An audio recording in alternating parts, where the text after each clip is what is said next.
Hello and welcome back to Many. Let me just add a few words to comments on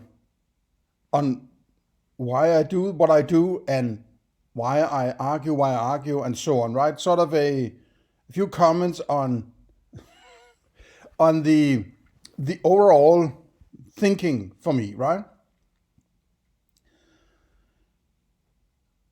Philosophy, in my opinion, is and that might be a placeholder for you, right? Is my thinking about my experience, right?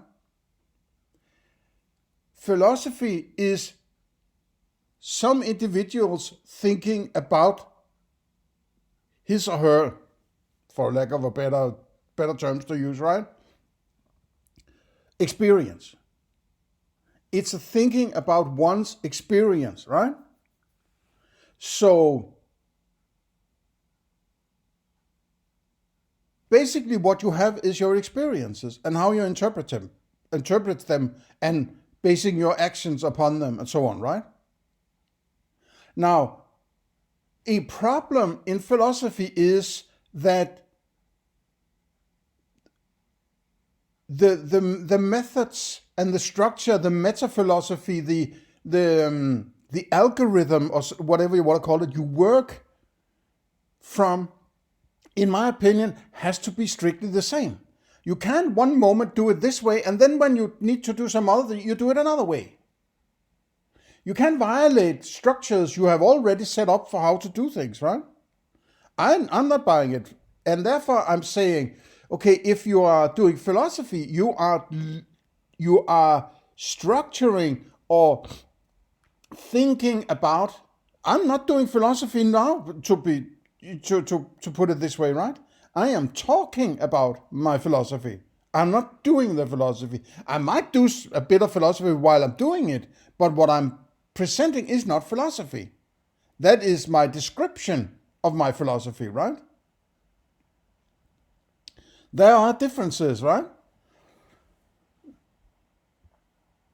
Philosophy is not about telling other people what you think.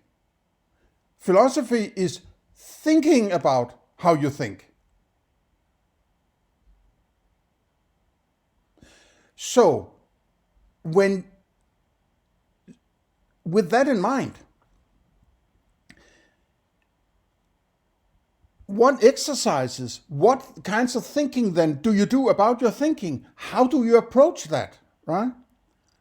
Well, if you're thinking about your experience or how you think, right? I think, therefore I am.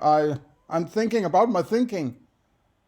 Then what you're doing is, in my opinion, creating some kind of structure or your own description of the interdependencies of the various aspects of your normal thinking. But then you can't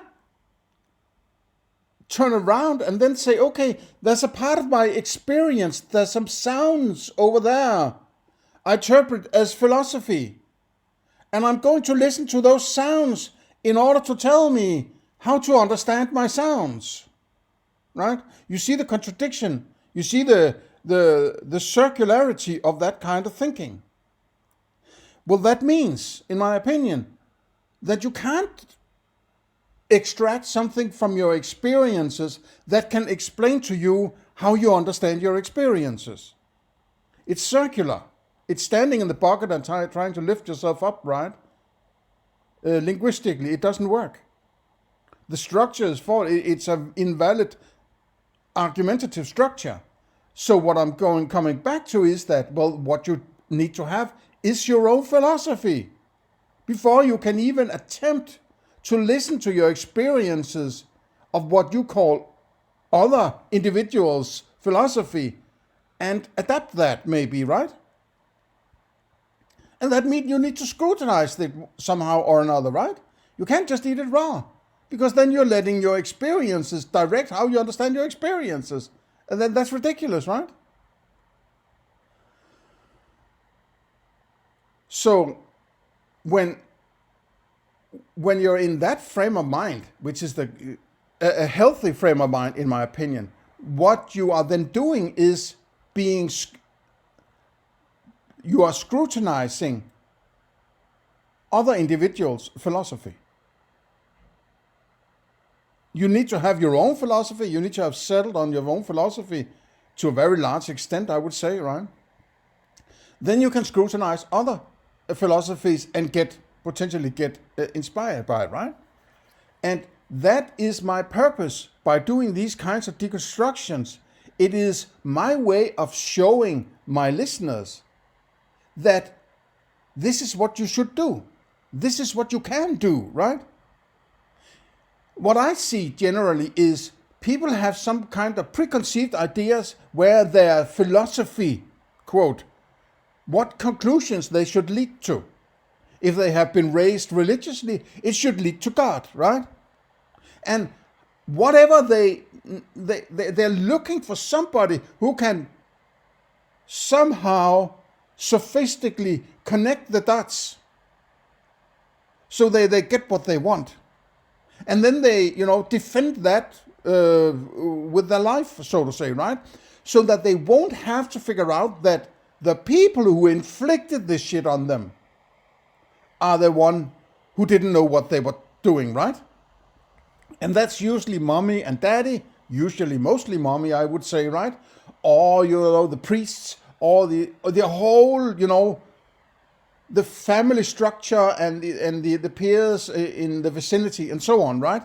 And rejecting that would be the same as saying, I have to leave the shit, right? People don't want to do that. So they, rather than being good philosophers, they would rather find something that fits the bill and then defend that like there's no tomorrow, right? With all kinds of weird arguments or personal attacks or, whatever, right?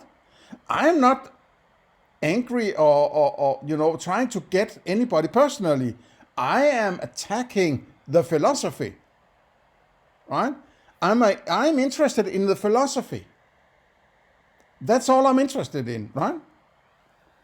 All I'm interested in is philosophy and point out potentially shortcomings of particular philosophy or presented philosophy, right?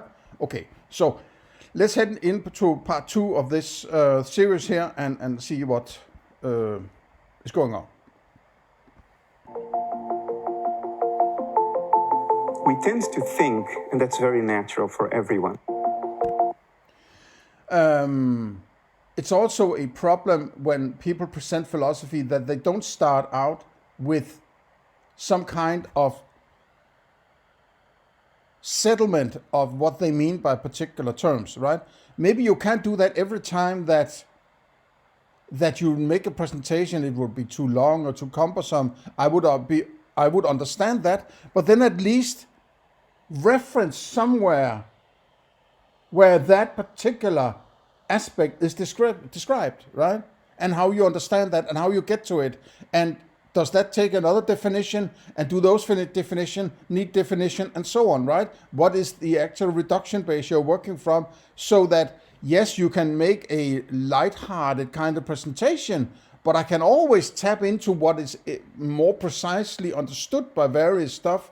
I never see that done by Bernardo Kastrup, right? And don't tell me I have to read 17 books in order to get there. It wouldn't take much to make a complete presentation of,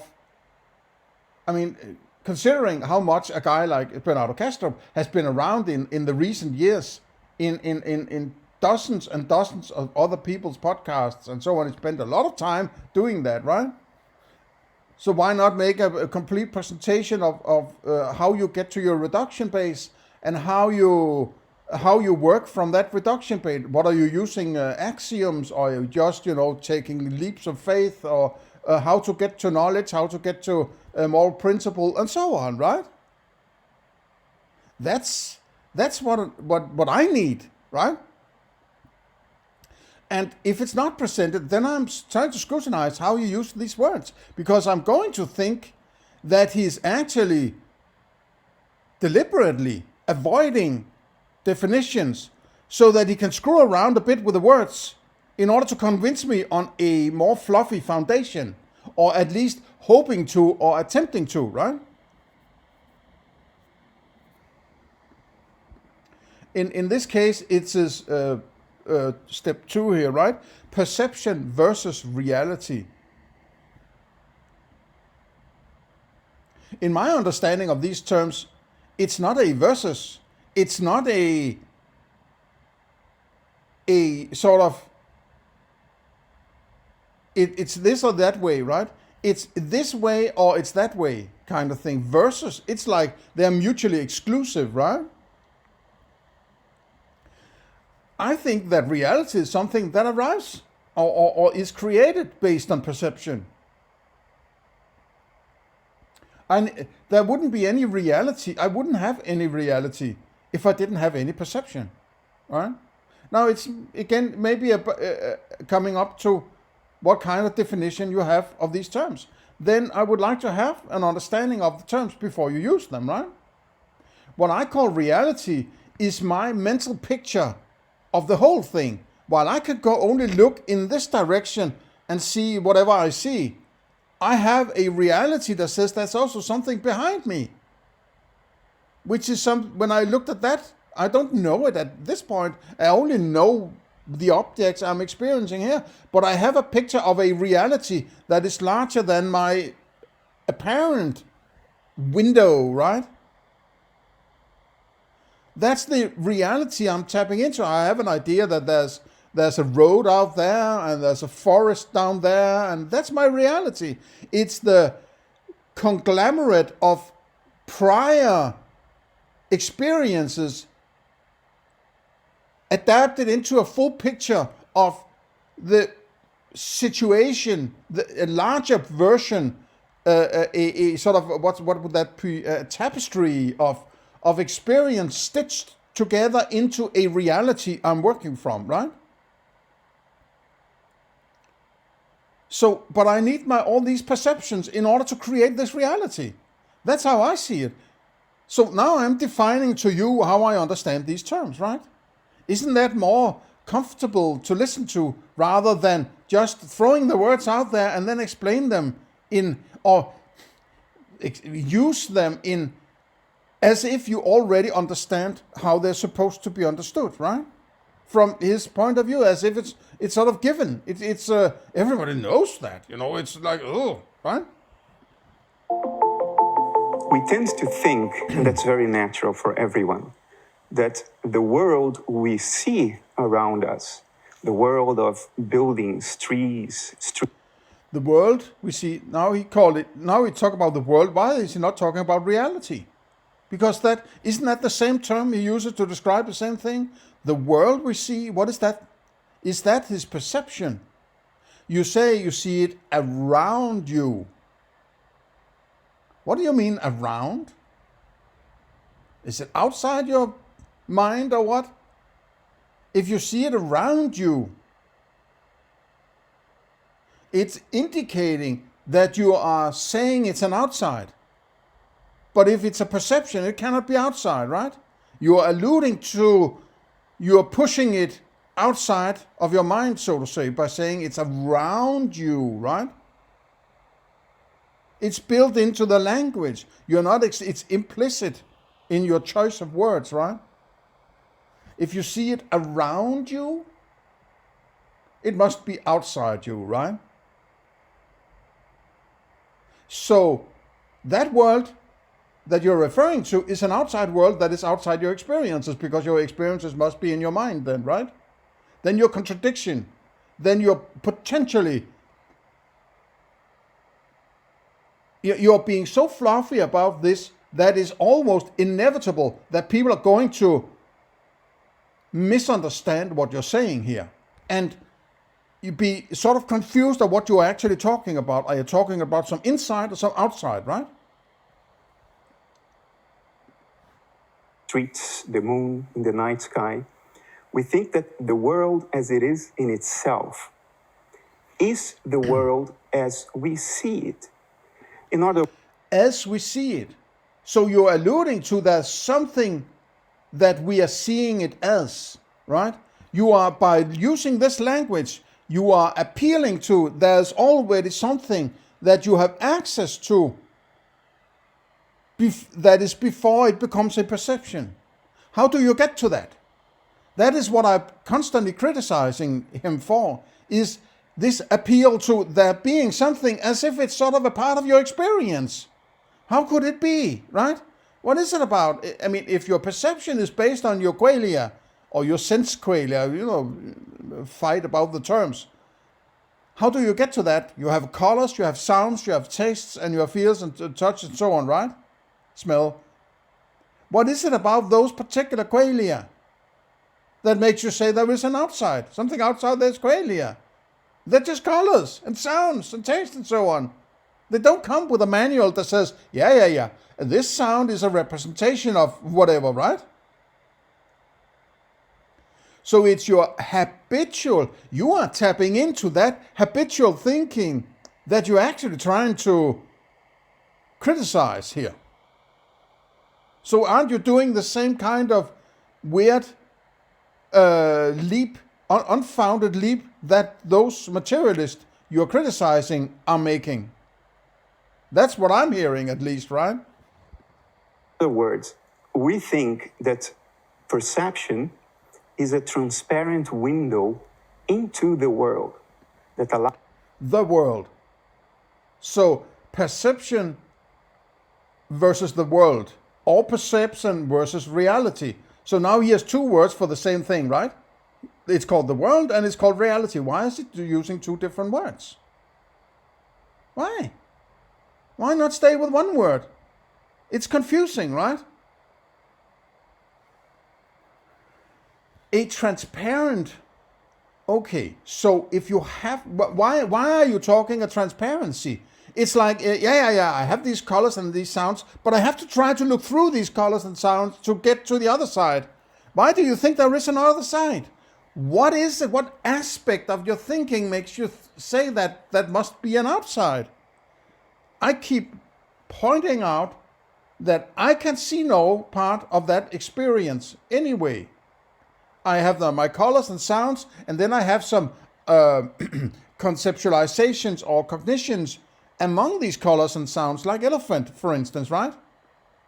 And then I can come up with all sorts of stories about what I want to do with that elephant, or create some science, or create some categories of four-legged animals and so on. But that's all because of the qualia in the first place, right?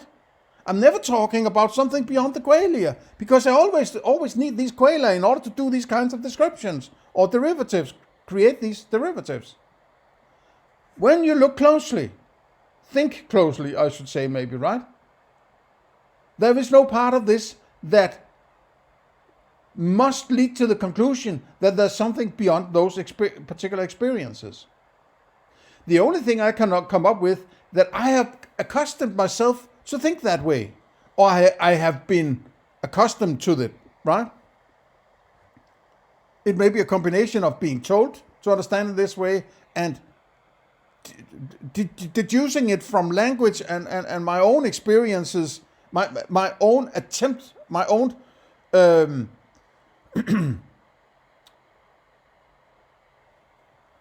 solution that I came up with as a child, so to say, right? But that doesn't mean that it followed from those experiences, that I came up with something, right? That's what I want to point to. I want to make sure that at least that I can't see any good arguments either in Bernardo Kastrup for why he just pretends that it's sort of given that there must be something outside his experiences, right? He's probably been accustomed to do the same kind of thinking until he reached a point where he sort of found out, hey, wait a minute. If I have experience, this must be inside my mind. How can I say it's outside my mind? Because if it's outside, it cannot be my experience then. So he should say, well, why do I think there's an outside then? Right? That's the first step, in my opinion. It's not saying, okay, then that outside I have been accustomed to think about, I have to find some other explanation for that. No. That's an invalid step, right? You need to come up with, well, why the hell do I, in the first place, think there is an outside? What would I have to base that on, right? What he seems to be doing is some kind of appeal to a deduction from these experiences he has. I find that to be an invalid step. The only way you can do it is say, I am going to decide to treat it as such. I am establishing this axiom that sort of, first of all, says to myself, I'm doing this from an axiom. I haven't derived it from my experiences, right? You could maybe say in a more meta level that it's because I have these experiences that I came up with the axiom. But the axiom states very explicitly, or maybe implicitly, you could say, I can't derive it from those experiences. Just because I have experiences doesn't mean there is something beyond those experiences, right? But because I've been accustomed to treating them as such, and I can't live my life without treating them as some kind of exterior or a representation of something outside, right? Then I have to state it axiomatically. That would be the honest and decent and rigid way of doing it, right? Because then you're saying, this is my choice. This is my philosophy. You don't have to do this. He appears to that it follows because I have 2 PhDs, right? And I've been working in the Big Hadron Collider. Therefore, it follows sort of appeal, right? I just don't trust that. Allows us to see the world out there as it actually is, in and of itself. The world out there, how do you get to a world out there? And why are you calling it world when you started out calling it reality? Or are there differences? What's the difference between world and reality? And if there are no different, why are you using 2 different terms? We think that we are driving a car with a transparent windshield. So we see things as they are. Now, we know scientifically that this... Okay, you can't use science in philosophy. You could maybe even say you can't use it in philosophy. You can't use science in metaphysics. It's invalid. It's an invalid appeal. You cannot and you should not use science in metaphysics or epistemology or ethics for that matter. So it might as well be that you can't use science in philosophy. You have to settle at least to knowledge and I would say also objectivity before you can even start to appeal to science, right? And then you have done all the foundational philosophy. So you're not doing philosophy when you're doing science then, right? Because you need to do this philosophy in order to get to an idea of science. And that's it's this mix of, it seems like he's sort of a half-assed materialist still, right? Because he needs this science in order to validate his thinking. It doesn't work. I am not going, and when you're bringing in some kind of experience or any chart or any picture or any presentation that is a claim of knowledge and using that in metaphysics, I am rejecting it outright because it's an invalid step. You need to have knowledge or a definition of knowledge and objectivity, in my opinion, in order to present science. You don't need objectivity in order to have your own science. You can do your own science the way you want to do it. But when you start to inflict it on somebody else, you need to have a clear understanding what you mean by objectivity. Otherwise, that's how the objectivity is what I refer to when I talk about that which you need to be able to refer to in order to make sure that when you present your science, there's an exact understanding what you're referring to, and that is the objective part of it. And therefore you need the philosophy to back up that objectivity. But then you have to have settled all of metaphysics. And you have to be settled on epistemology and arrived at a definition of knowledge. And from that definition of knowledge, you need a definition of what you mean by objectivity, in my opinion, right? So you can't just appeal to science where you need to have settled all this philosophy and then bring it back to start to settle that philosophy. That's invalid. You're begging the question, right? Cannot possibly be the case. If we saw the world as it actually is, what it would... What world? How do you get to that world? Right? The world as it actually is, it's an existence. and is apparently beyond your perception, right? If you only have had this perception, which I would say is based on colors and sounds and taste and so on, the five so-called senses, right? What is it that makes you think there's something beyond it? I keep repeating this because he never gets to it. He never gets it. It's of course there's something outside, right?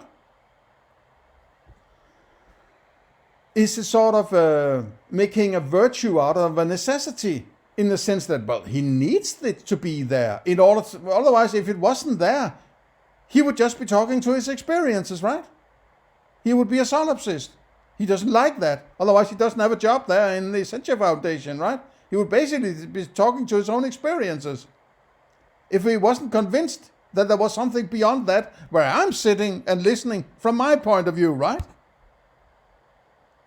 So therefore, he doesn't say how he gets to it. He just pretends it's there, right? And because you're accustomed to think the same way, though we are criticizing materialists, he's tapping into that without explaining it because you are willing to go there without explanation. Well, don't accept that. You need to have your, first of all, your own explanation, and you should demand an explanation from him also, right? The mean is that our internal cognitive states would have to be mirrors of the states of the world out there. Now, because there is no... Well, you can't know if your experience is a mirroring of that world out there. You can't state it because you don't know what that world out there is. Because you can only have those perceptions, right? You are referring to some area you do not have access to, and you're starting to fabulate about its content and its structure and how expansive it is compared to your experiences. I would agree it would be a good axiom to work from that if it's a representation of something, it can't be the thing itself, right? To use Immanuel Kant's terms, right? It can't be the thing itself. If it's not out there, if your perceptions are not the same as the out there, it cannot be the thing itself if it's a representation then of something outside, right? And if it's a representation, why would it be the same? I understand the logical thinking about it, and I agree, I think, right? I agree. It wouldn't make sense to have a reality, so to say, and if you work from the axiom that there are other individuals having the same kind of representation, that there would be one reality or world or whatever he calls it, and then 8 billion similar versions, and whenever a new child arrives, a new complete one-to-one version of that outside is inside the mind of that individual. It makes no sense. I can't say it's not the case, but it makes no sense to me. It seems to, it approaches impossibility, right? So I would be working from the idea that it's a simplified version that is functional to the end that I need it to be functional. That's a more lean way of approaching it, in my opinion. So I would agree with this step here, right? Upper bound to the complexity and variety of states of the world out there. It's not a... You have no idea about states or complexity. You have no way of saying anything about it. And I would be cautious or point to you to be very careful about anybody trying to describe what the hell is going on there, right? How the hell can he know? Because you only have that dumbed down version, so to say, that he's working from, he's calling his perception. And now he tries to extrapolate back into some higher dimensional, bigger picture that he's just conjuring out of his ass, right? And or at least that's what he sort of seems to be approaching now, right? Be careful. Be very careful, right? Under our control. If we were to mirror the world's states in our internal cognitive states, there would be no upper bound to the complexity and variety of our inner states. Now, what that would mean for us is that I don't understand why there wouldn't be any upper bound. It's just because we can't say anything about that external world that we can't rule out that there is an unlimited number of upper bounds. How would you put it?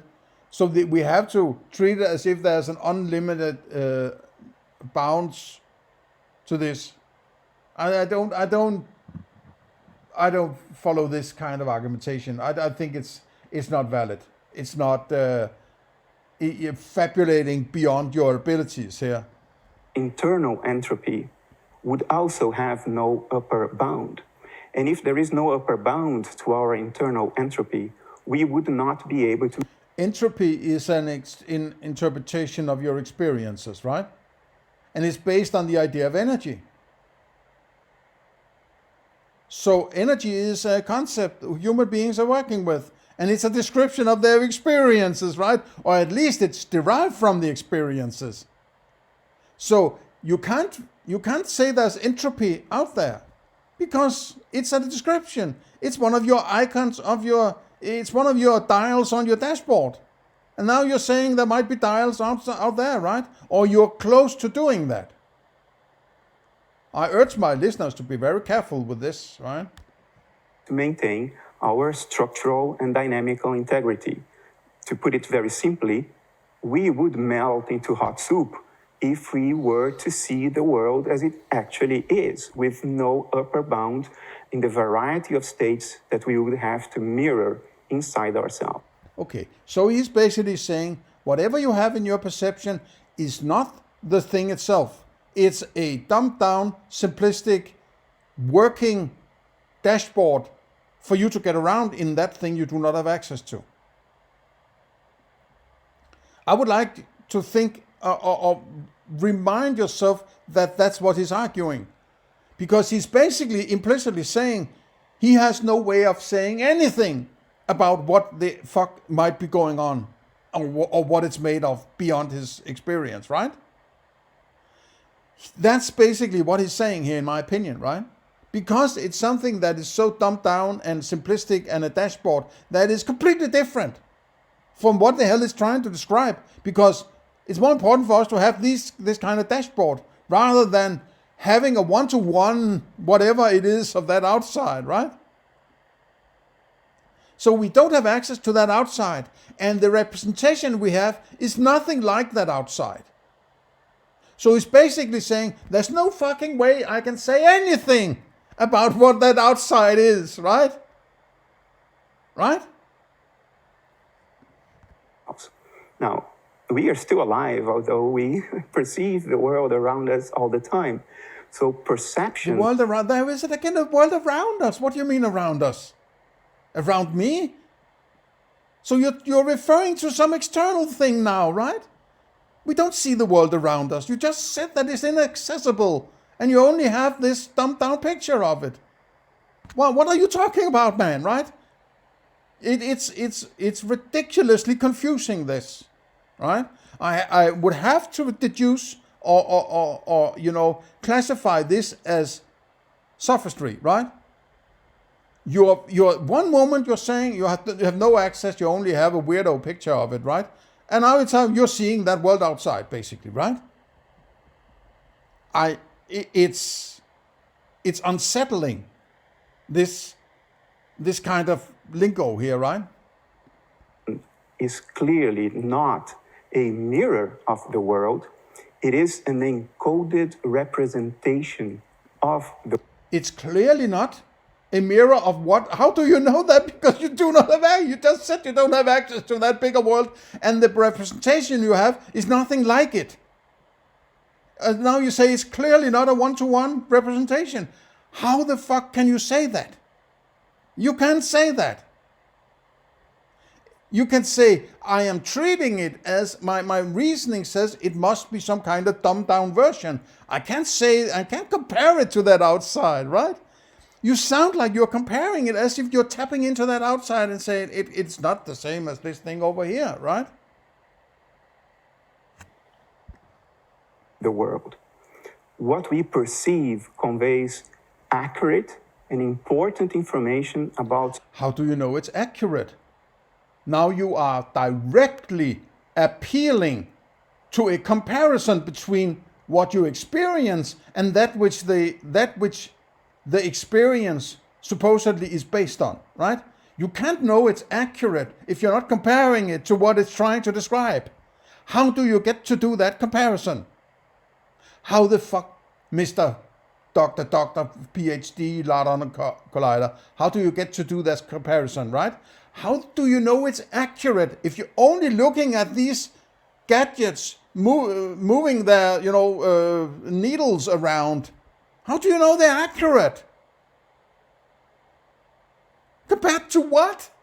Compared to that which you do not have access to, which you just claimed, right?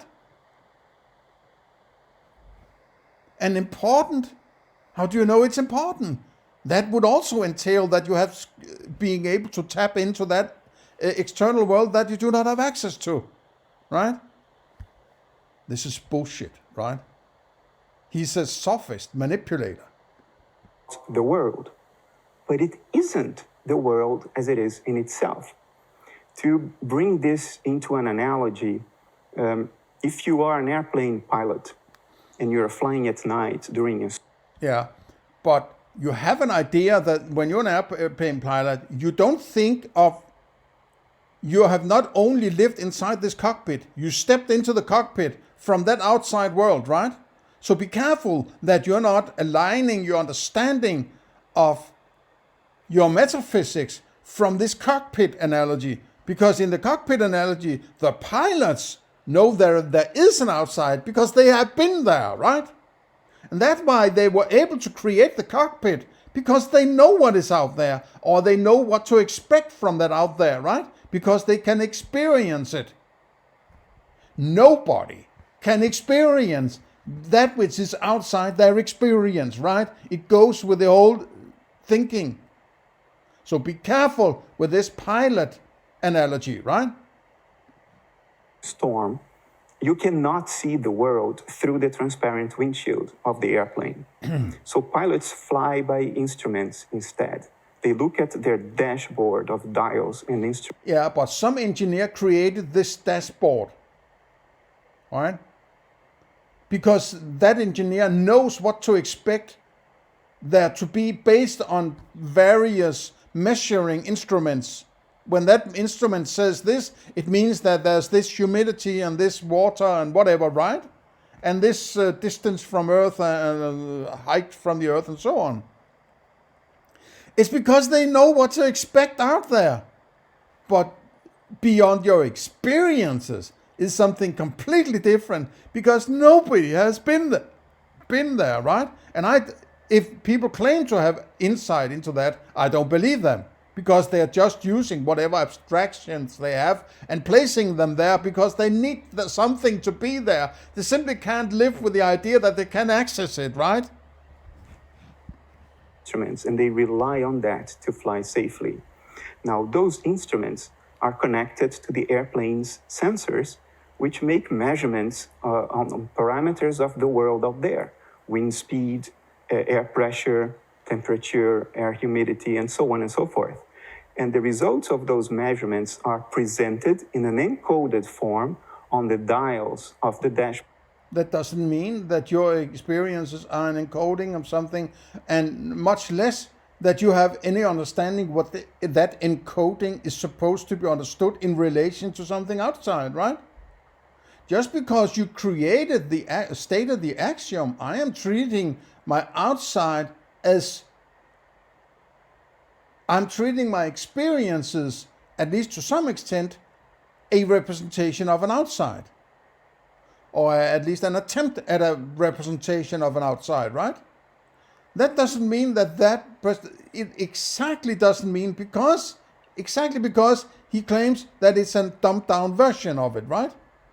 That he can use that to describe that outside. He can't. So he can't get to whether or not it's these dials that he's using the analogy of an airplane, where you do know what to expect in the outside because you have been there, right? And experienced it. While your experience, you have never been outside your experiences, right?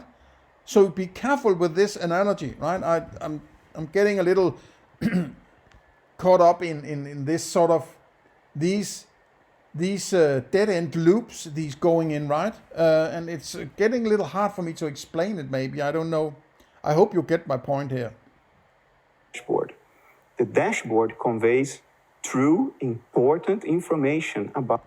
True, important. How the hell does he get that? It's up to him to tell me whether or not my experiences are true and whatever, right? Compared to what?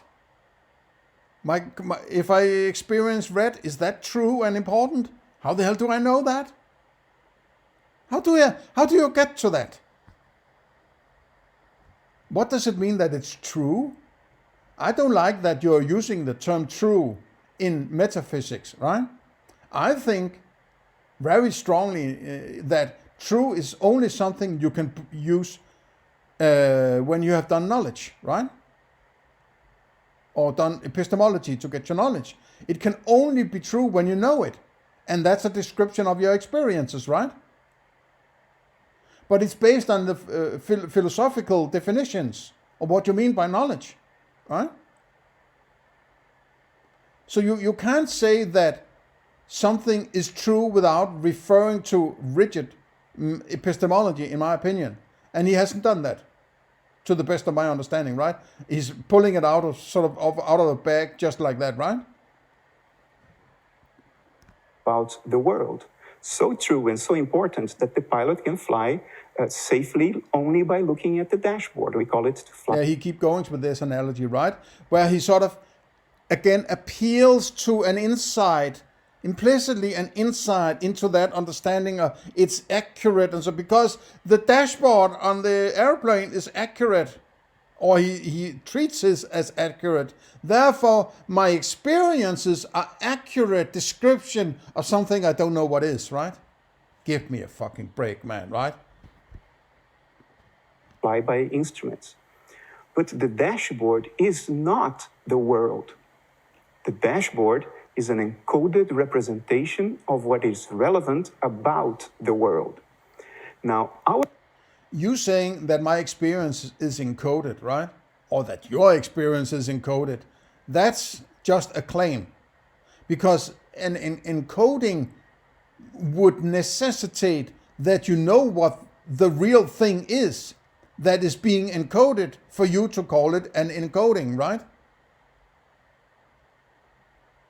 You can't talk about X being encoded if you don't know what it is that is being encoded, because you do not have access to it, right? So you're appealing to, but when I analyze my experience, I can sort of see, it must be an encoding.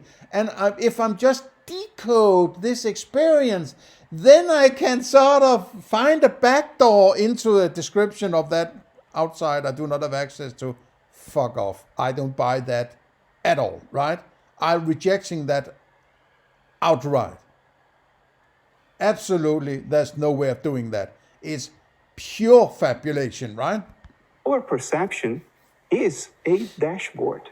It's a dashboard that evolution has constructed over billions of years, and it provides us with actionable, accurate, but encoded information about what's relevant regarding the world. Yes, but it's this loose use of this term encoding as if you are analyzing your experiences sufficiently and having the right number of PhDs, you can sort of encode what it might be, the bigger picture out there that you do not have access to, right? It's sort of like you are being handed this encoded package you can sort of unravel, and then an idea of that big thing out there is sort of unveiled. I don't buy that any day, right?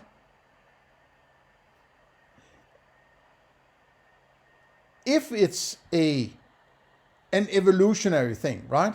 Then you would have started from nothing going to having some experience, right?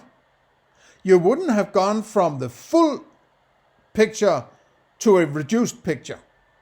You would have been going from nothing to an extremely simple perception, right?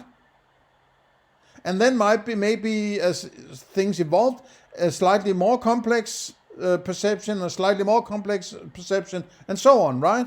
Now there's 3 dimensions and time and memory and space and cognition and all sorts of shit, right?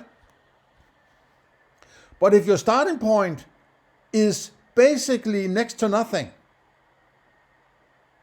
then you can't build from next to nothing to something that is an encoding of something that is starting with next to nothing.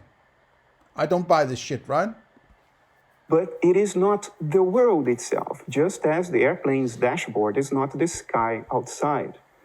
The mistake we make when we think that the world as it is the world as represented on the screen of perception is the same mistake that one would make if one were to say that the airplane's dashboard is the world. Of course it is not the world. Does it mean that we can ignore the dashboard? Of course not. If the pilot ignores the dashboard, he will crash the plane. But it doesn't mean that you can decode the dashboard into an understanding what is outside, right? If you have only ever lived in a cockpit with little dials and meters, you wouldn't have any fucking clue about what might be outside that cockpit, right? And if you're trying to decode these needles, what would you come up with, right? To stay with that analogy. So it's a ridiculous. He's sort of alluding to. He's sort of pushing the boundaries here in order to try to get to somewhere where he can start to decode his experience into a description of. That's what I'm hearing, right? I'm not buying that at all, right? We ignore perception, we will walk under a train. But perception isn't the world, for the same reason that the dashboard isn't the world. There is another line of argument to show that what we perceive, although accurate and important, isn't the world as it is. It is an encoded representation thereof.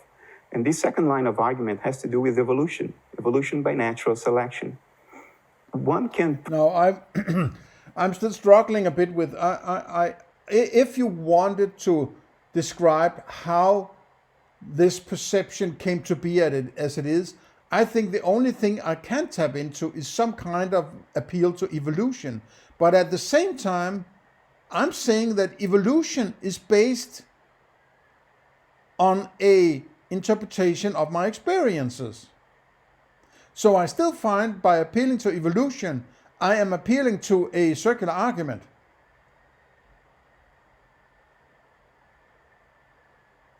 Evolution must be based on some kind of, Darwin sat on the beagle and looked at South American animals and so on, right? He was using his eyes and ears and so on, right?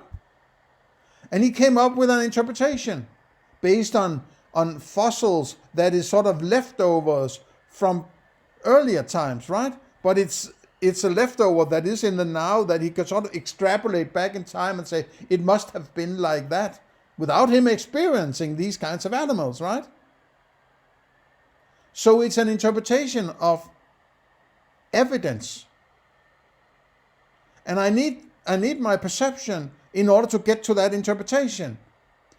So can I then bring that interpretation back to explain the experience? It feels like a circular argument, in my opinion. But I don't have any other way to come up with something that could possibly explain. But I hesitate to appeal, at this point, I hesitate to appeal to evolution. Prove mathematically, and this has been done, by the way, that if perception were to mirror the world as it is, we would be driven to extinction very swiftly. We have used game theory, which is an aspect of mathematics, to prove that this is indeed the case. Now, why? What is the... Yeah, it's again this, let's use mathematics because that's the magical, science and mathematics. Let's bring that in, right?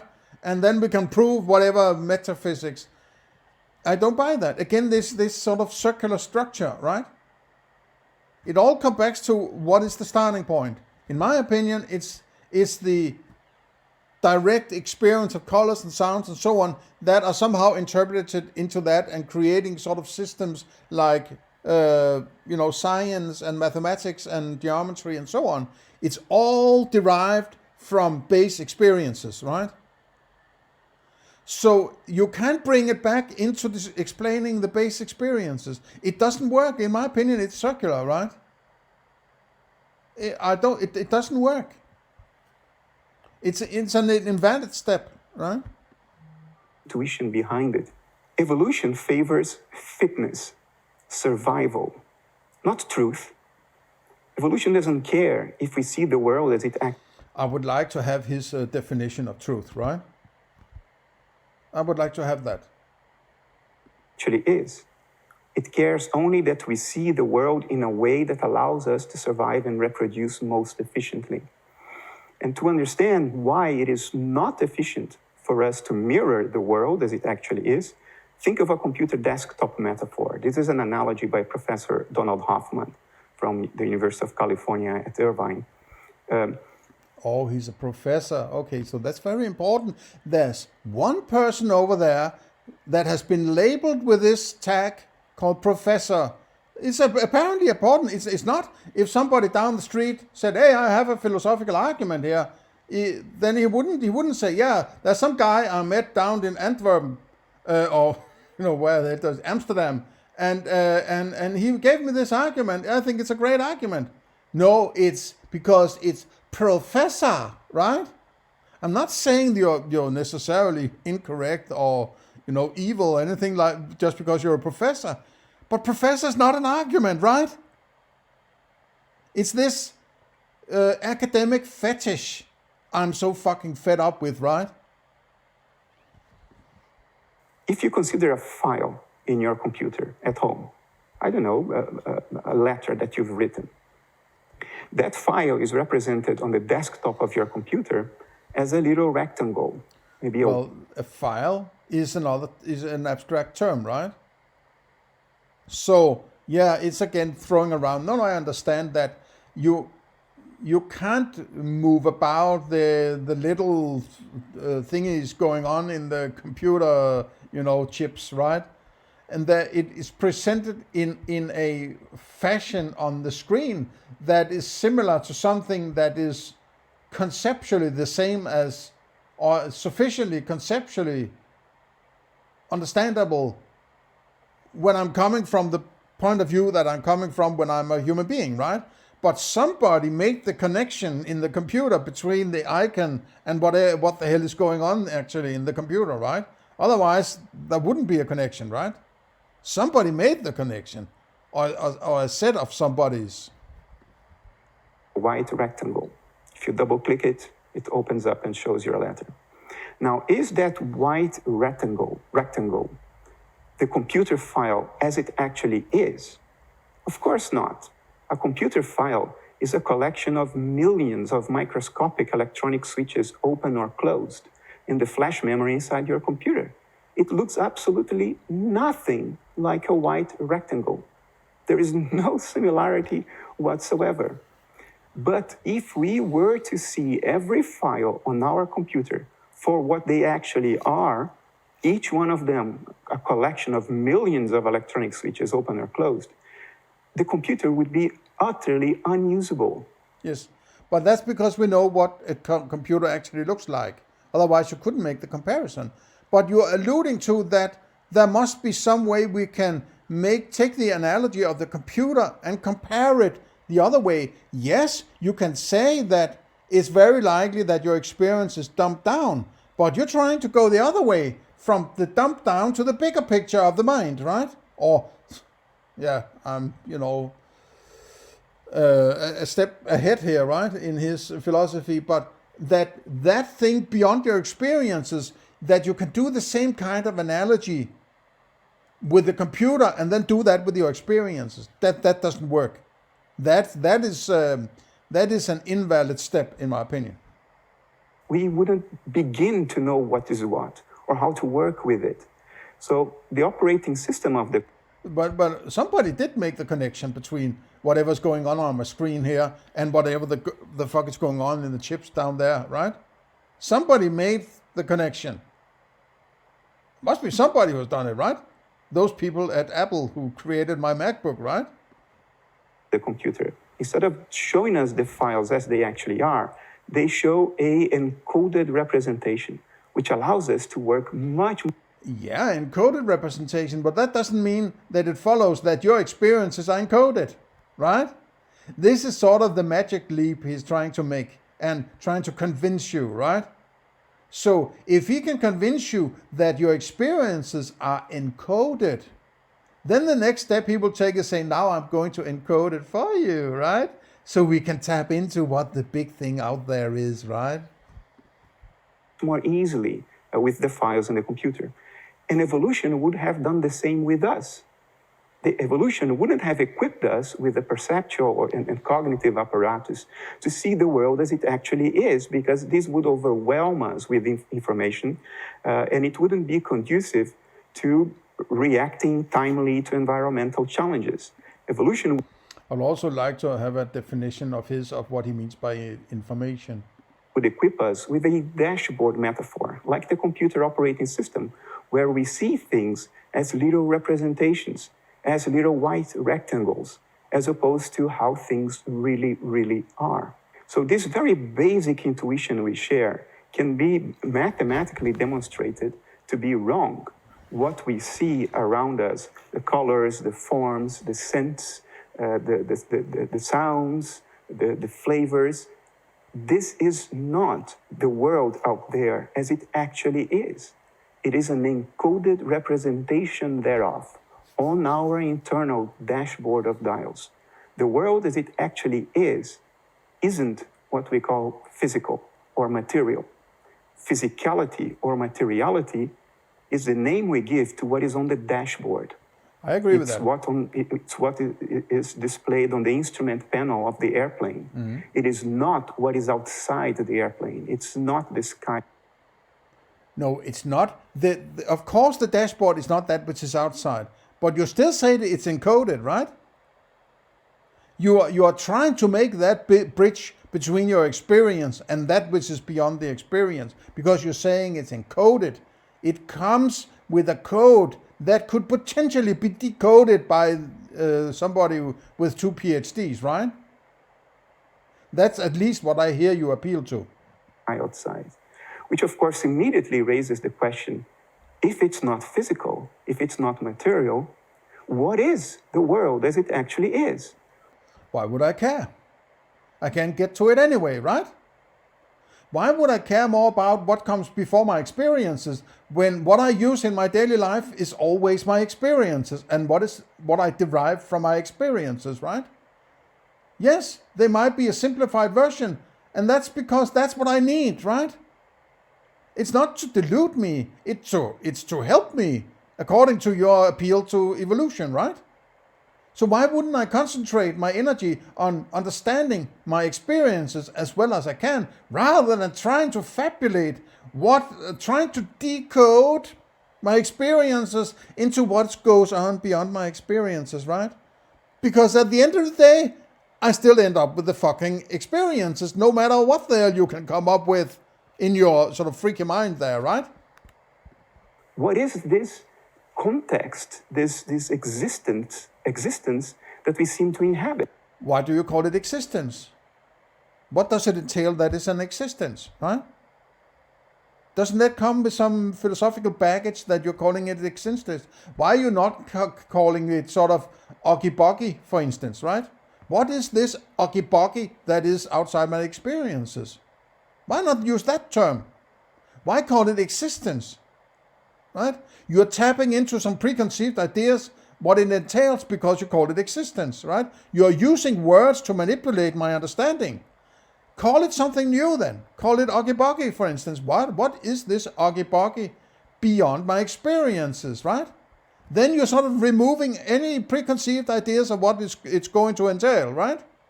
Call it oggy-boggy, right? I'm talking about oggy-boggy, and my experience coded experiences of Okiboki, right? See you in the next one.